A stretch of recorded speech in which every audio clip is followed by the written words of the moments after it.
So thanks for the opportunity to be here this morning. My colleague Kevin Oldknow and I are pleased to have this opportunity to talk with you about some work we've been doing in North America, some very practical work to develop and apply quality indices for managing rail grinding. So by way of background, there's several objectives for grinding rail, but the three key ones are to correct the rail profile, to remove surface fatigue, and then in some systems, rail corrugation is a real pernicious problem for them. And that can also be translated sometimes into controlling noise, reducing wheel rail noise. Rail grinding is an expensive and disruptive process. You want to do it well. If you do it poorly, there's consequences to that. And to do it well, you need to measure and monitor and apply some quality assurance principles. That requires then some meaningful assessments of what is a good job, what is an okay job, and what is unsatisfactory. And that's what we're going to talk about here. Again, by way of background, in North America at least, there's a lot of focus on getting to the right shape. And it's in fact really the only quality indices that most of the railroads use is managing the shape. And they have something called the GQI, the Grinding Quality Index. And what it does, it gives you a numerical assessment of how close the rail profile is to the template. They align the template onto the measured rail, calculate the difference between those two, and at several points across the template, they go and say, are you within the tolerance band, which is usually about plus or minus 0.2 millimeters. Is it within the tolerance band there? Yes or no? If it is, great. If not, you apply a penalty and you subtract a little bit from the perfect value of 100%. So if every point falls within plus or minus 0.2, you'll have 100% profile. And again, it's evaluated at these various points. So that's in common use here.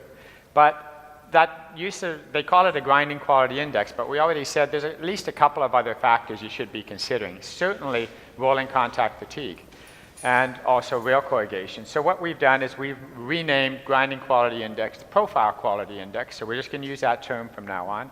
We have a surface damage index, SDI, and a rail corrugation index. And then at the very end, we'll wrap those three all together into what we call the equivalent grinding index. And that's actually a term that has come from an Australian paper. And throughout this presentation, we'll give some examples from projects that we have underway and some of the ways that we've been displaying the data. Again, a very practical presentation.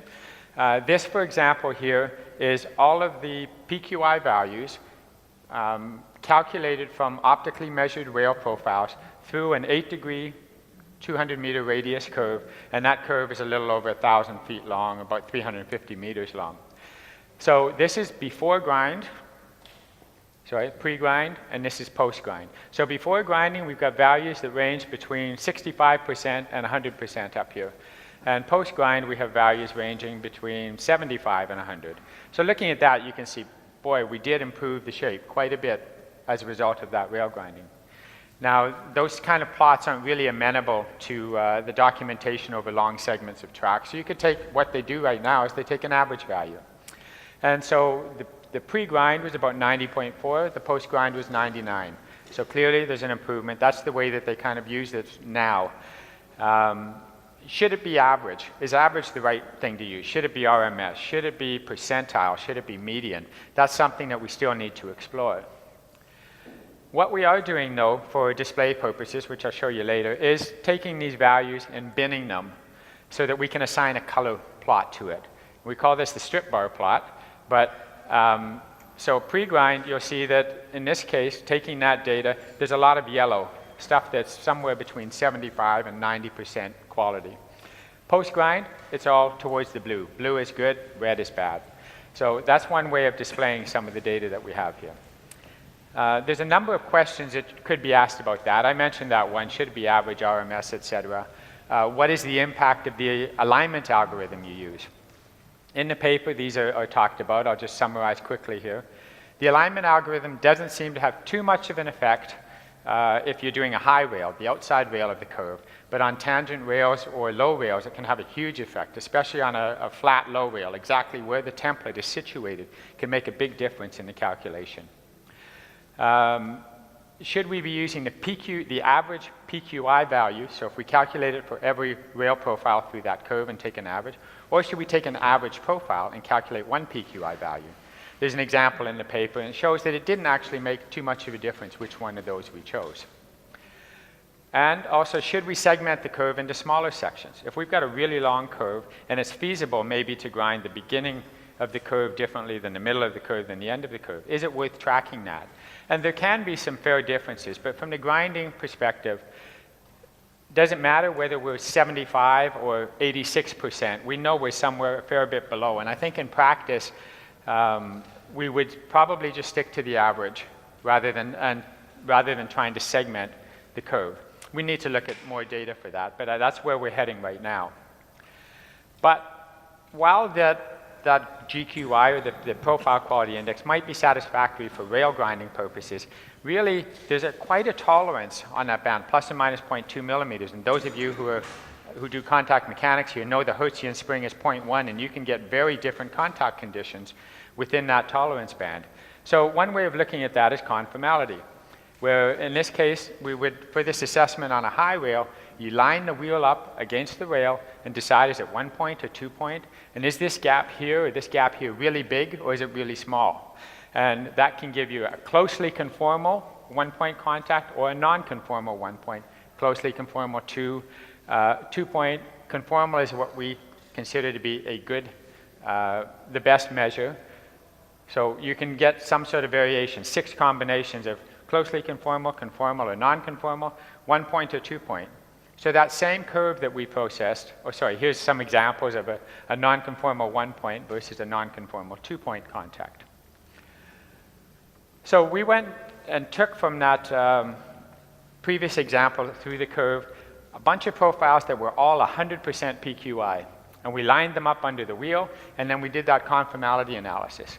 And we get something like this, where we can have anything. These are 1 point contacts down here. These are 2 point contacts. So we can have anything from a conformal 2 point to a non-conformal 1 point, even though all those profiles are 100% PQI. That's the problem with having such a tolerance range. So we can get that wide range of contacts from 1 point closely conformal, 1 point non-conformal, to 2 point conformal, even with a bunch of 100% PQIs. Therefore, we can have a range of contact conditions. So 100% PQI doesn't tell you whether or not the profiles are actually doing what they were designed to do. If you're designing for a 1 point conformal contact to get good steering and low forces, 100% PQI doesn't tell you whether you achieve that.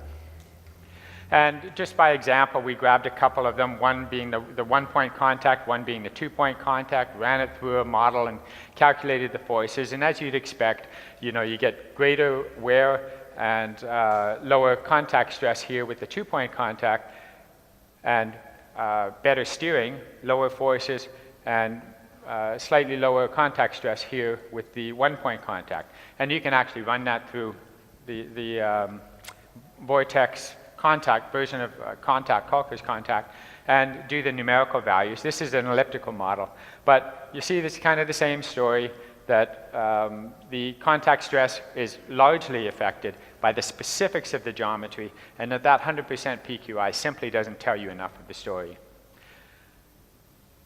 So there's lots more to do on the PQI. Are the current definitions appropriate and sufficient? They seem to be probably okay for the grinding from a practical perspective, but they really don't tell you whether or not they are meaningful with respect to the wheel-rail contact. Is using an average profile sufficient? We think so, but we'll probably do a bit more work on that. This is from the grinding perspective. But the big question, how important is PQI? Is it worth spending money to go from 80% to 90%? What do I get if I do that? Right? And that's what the railroads are asking, so we need to take that next step there.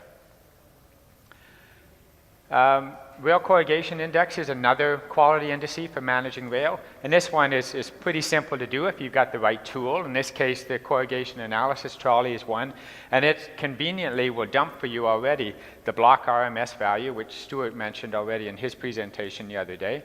And the block RMS means it's taking a short length of track. It could be 50 feet, could be 50 meters. In our project in the USA, they're using 1/100th of a mile or 1/10th of a mile for the plots, and do that block, get the RMS, and again, we can bin that and say if it's less than 4 microns RMS, we'll say thumbs up, and if it's greater than 16, we're going to give it a red, and you'll see how that plots out here with the rail corrugation index. And then we have the surface damage index. Technology is really helping us there. Vision systems that can collect high-quality images very frequently across the rail, extraction algorithms that will allow you to pick out cracks or pits or shells. Then we can use those tools together, divide the rail into 4 bands, and this is some work that's being done by KLD Labs with LORAM, with some FRA sponsorship, to quantify then the damage, or to map the damage across the rail based on these images. And we've divided it into 4 bands and then come up with a classification scheme here, a number between 0 and 8, for giving you a map then of the damage on the surface of the rail. Another tool, of course, for quantifying surface damage is these electromagnetic systems. And on one of our projects, we're using the Drazine, which has 4 probes across the rail, and it will give you the maximum crack length over every meter, or whatever number you happen to pick. Could be half a meter, could be 2 meters. And you plot that raw data, and as Stuart said the other day, you know, that's kind of a little bit too much data, so we can block that into 100th of a mile. And we can band that, again, using some sort of criteria. These are a little bit arbitrary at this point, but we picked some numbers here that we thought were reasonable. Good means there's no measurable cracking. That doesn't mean there's no cracking, but there's kind of a ½ millimeter or so boundary or threshold within these eddy current or electromagnetic systems. And greater than about 3 is a red, that's bad. So the reason we're doing those strip bar plots is because more and more coming into vogue, but also it's actually a request from the client, is to be able to display this for the layperson. This is for the railroad to be able to click on there and say, where are we right now? And maybe even make that available to the public. So this is a map. The project is in San Francisco. You can choose the line, choose which particular metric you're looking at, PQI, surface damage, or rail corrugation, which rail, and display that. So that's why we got into these color plots that we were doing. We have the 3 of them, but ideally, or there may be a need anyways, to just come up with a single number, some equivalent grinding index, and those could be put together very simply just using weighting functions applied to each of the 3 indices. Of course, if you don't have rail corrugation data, well, you put a 0 over here and 0 that out. But it may be that you're much more concerned about profile than fatigue, or much more concerned about fatigue than profile. You might say profile doesn't matter. If I don't have fatigue and I don't have corrugation, I'm happy, right? So you have ways of weighting that, or you could do it as a scaled vector to actually retain all of the information in a 3D space for each of those indices. Conclusion. So new technologies are certainly improving the opportunities for those developing meaningful quality indices. PQI is pretty mature, but there's still a fair bit of work to do to refine that.